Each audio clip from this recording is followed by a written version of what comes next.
Nigeria is witnessing a terrifying escalation in the northwest as the notorious bandit kingpin, Bello Turji, has reportedly resurfaced with a vengeance following the high-profile United States airstrikes that rocked Sokoto state in late December 2025. This is a story of survival, defiance, and a chilling ultimatum that has left thousands of villagers in a state of absolute panic. According to breaking reports emerging this Tuesday, January 13, 2026, Turji did not only survive the Tomahawk missile strikes launched from a U.S. Navy destroyer in the Gulf of Guinea, but he has now launched a fresh, brutal offensive to reassert his dominance over the eastern district of Sokoto.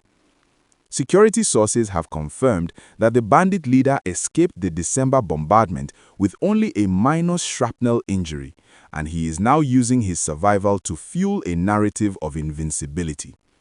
Late Monday night, his fighters stormed Tidibale village in the Isa local government area, firing indiscriminately and reportedly issuing a heart-stopping order to the local population: leave or die. The details of this new campaign are incredibly sobering. While the U.S. strikes, which President Donald Trump described as a Christmas present to terrorists, successfully neutralized over 150 fighters from the Lakurawa extremist group in Tangaza, it appears the mission may have missed its primary mark in the Isa axis. Because Bello Turji is still very much active, the vacuum left by the decimated Lakurawa camps is being aggressively filled by his mobile units. Villagers in the affected communities describe a night of horror where hundreds of armed men on motorcycles rode through their streets, burning properties and declaring that any community found cooperating with the government or celebrating the foreign airstrikes would be wiped off the map. This ultimatum has triggered a massive exodus, with families abandoning their ancestral homes, livestock, and farms to seek refuge in the state capital. If you find this development as alarming as we do, and you want to stay informed on how the Nigerian military plans to respond to this fresh threat, please take a moment right now to like this video. Your engagement helps us bring these critical security updates to more people across the country. Also, ensure you hit the subscribe button and turn on the notification bell so you never miss a breaking report as we track the movement of these groups in 2026. Your support is what allows us to keep digging for the truth in these troubled regions. The situation is further complicated by the fallout of the airstrikes themselves. While the federal government has defended the joint operation as a necessary new phase in the war on terror, local residents in towns like Jabo and Tambuwal are reeling from the collateral damage. Reports indicate that at least 4 of the 16 missiles fired during the December operation failed to explode, with one landing in an onion field and another hitting residential buildings. This has created a deep sense of mistrust among the local population, a sentiment that Bello Turji is now expertly exploiting. He is reportedly positioning himself as a protector against foreign aggression, even as his men continue to kidnap and extort the very people he claims to shield. Security analysts warn that this tactical shift, moving from pure banditry to a form of local insurgency with political undertones, makes Turji more dangerous than ever before.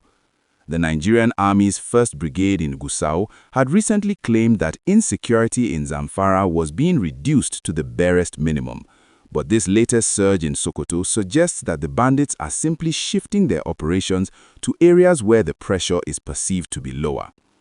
The psychological toll on the villagers cannot be overstated. In Tidibale and surrounding areas, the leave or die order is being taken with the utmost seriousness because Turji has a history of carrying out his threats. Just weeks ago, a similar group massacred 42 people in Niger State after they were accused of informing security forces. The current ultimatum in Sokoto is seen as a direct challenge to the authority of the state and federal governments. The Minister of Foreign Affairs, Yusuf Tuga, had promised that more strikes would follow the initial December operation, but for the people on the ground, the immediate threat isn't coming from the sky, it's coming from the bush. The military has responded by intensifying Operation Fansan Yamma, deploying additional tactical units to the Isa-Sabombrini axis to intercept Turji's fighters. However, the terrain remains a significant challenge, and the bandits' use of Baofeng radios and sophisticated intelligence networks allows them to stay one step ahead of conventional forces.